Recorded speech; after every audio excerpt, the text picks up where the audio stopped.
Hey everyone.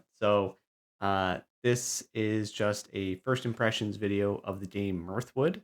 Recently, my wife and I, Kristen, we were able to play the demo of it, and we had quite a lot of fun in it.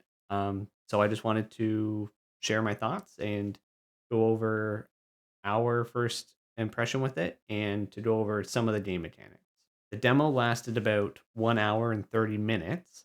The devs gave you about 4 or 5 in game days to explore the world of a small enclosed area.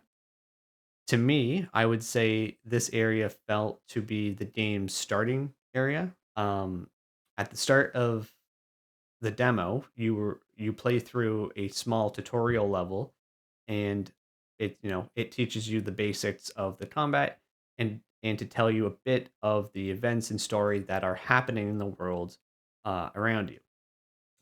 You are put in the middle of a bandit raid on your little village.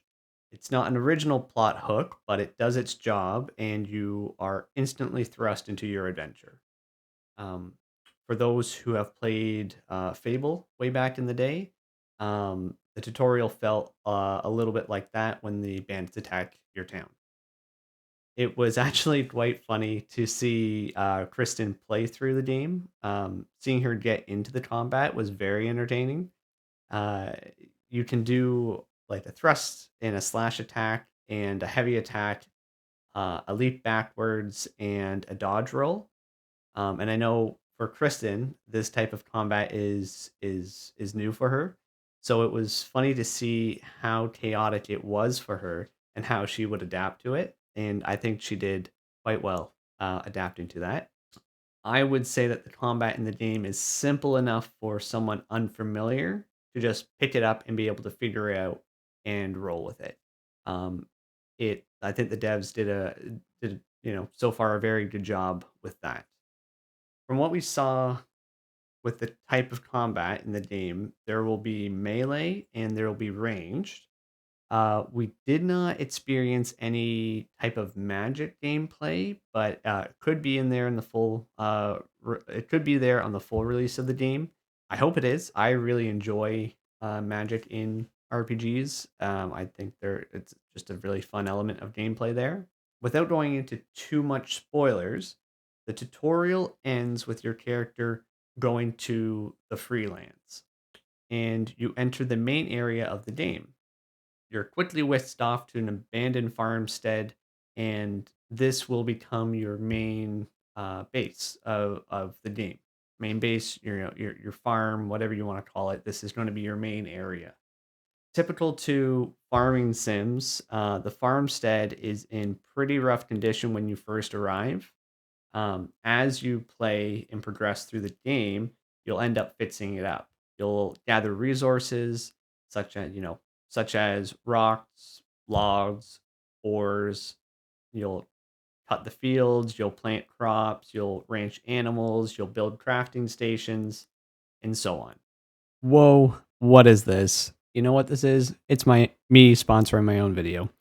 I'm trying to grow my YouTube channel. I have 8 subscribers, trying to bump it up to 10. Uh, if you are enjoying the videos that I'm making, you can always support the channel by liking it or subscribing to it.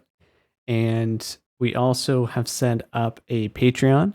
And if you sign up for the Patreon, you get access to our Discord channel and other perks. Anyways, thank you for stopping by. And now back to the video. Okay, so welcome back.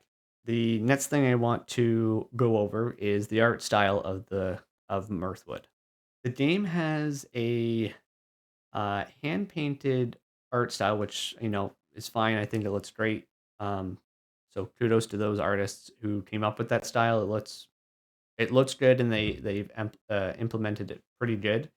Um, it's a fixed camera position, looking down, at your world. So I would say that the textures, they look flat, but they're obviously in some sort of 3D world. If you've ever played Don't Starve, it's similar to that type of style where fixed camera, you're looking at 2D models, 2D textures, and all that, but they're inside a 3D environment. It is very unique and it looks good. The the team, the devs, the artists, they've really nailed a good art style, I would say. It's easy on the eyes, and I think the style does make it stand out to other you know RPG games or other games, other indie games. I know my wife, Kristen, she has a little bit of a hard time playing 3D games, but 2D games that have a simple hand painted art style, she is able to play. The game looks unique, so thumbs up. The characters actually remind me of the characters from Fallout Shelter, just in a fantasy theme. Okay, so now I will briefly touch base on the game mechanics. I won't go into too much detail. Stay tuned for an overview video of the game that will kind of go further into detail. In the game, there is crafting, there's gathering, there's quests and exploration. You can interact with various NPCs and you can do a little bit of socializing with them to develop friendships. At this moment, it seems you will need to be friends with certain NPCs in order to gain access to their houses, gain access to quests, I'm assuming, and um, we did notice that there were a few stores that we couldn't get into because we weren't friends with them. That seems a little odd to me, but again, it was a demo of an earlier version. It very well could have been that they weren't implemented yet.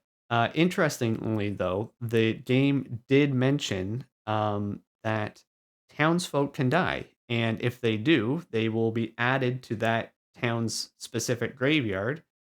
So, in theory, if an NPC meets an untimely end, that's it. They're no longer in your game. I think that will be interesting. I don't know if there is going to be a mechanic to revive them or bring them back from the dead in some way, maybe a quest or something. Um, but from what we could see is you could either maybe attack the villagers and kill them, or if they are just happen to be out in the woods for some reason and they get attacked by a bandit or a wild animal and they end up dying, well, that's it. They're dead. They're no longer in your game and in your um in your story there. And it does point out that they're added to your graveyard. So maybe there is some sort of mechanic um revolving around that. Next, though, I will say in questing, I did notice that there was very little hand holding, and I personally think that is a big W for sure. One of the quests in the demo that was available was to investigate a rundown meadery and find out what happened to the owners.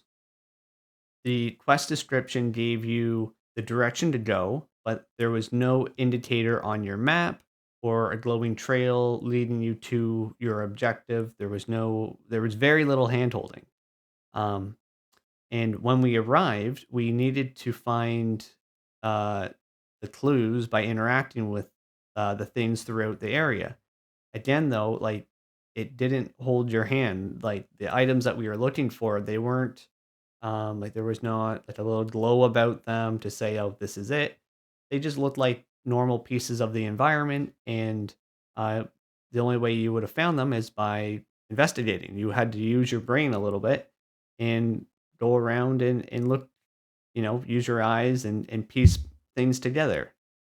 I personally miss this in games. You know, Nowadays everything is very streamlined where, you know, it shows you or games tell you to go do here, they show you on your map, they lead you there, and when you get there, they say you need to pick up this thing. But um I really do hope that this is the direction that Mirthwood is going to be taking.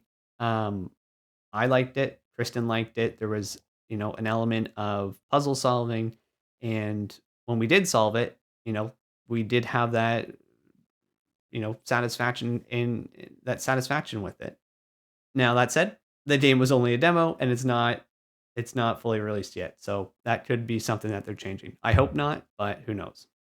The game does feature a health bar, a stamina bar, and a hunger bar, all of which you need to manage. This is the game's survival aspect. It's pretty standard. Certain foods will provide either health or stamina or a combination of the two. There is sleeping as well that will further restore your stamina at the cost of time and hunger. There is a day and night cycle in the game. Um, on occasion, we did forget to sleep and eat and passed out accordingly. When you pass out, you literally just fall down where you are, be it, in the streets, in the fields, at your farm, wherever you are, and then you just kind of wake up a couple hours later. There does seem like there will be lots of customization with plenty of armor sets. I am looking forward to that. The armors range from light cloth to medium leather to heavy metals. In the demo, it seemed the devs increased the rarity and quality of the armors and weapons that were available, most likely to show off what is in store for us. There is a quality system where you will have common, uncommon, rare, epic, pretty standard for RPGs, but I always love seeing progression of items. That defined color system of white, green, blue, purple, orange is always great to see. It's familiar and I love it. So overall, I am pleased and surprised at the game, and I am looking forward to playing it. I know Kristen is really wanting to play it as well. The game is slated for a Q3, and I checked today. They added a month for the release date, and that's going to be September 2024. The demo is still currently available on Steam. I would highly recommend, if you're interested, checking it out and wishlisting it. If you are interested. But now I want to turn over to you. Have you played Mirthwood? If you have, tell us your thoughts in the comments below. We are looking forward to it, and we want to know if you are as well. Okay, and that's going to do it for today. It's a YouTube video, so likes, comments, and subs are always appreciated. If you thought this was a good video and you wanted to share it, that would be great as well. And until next time, see ya.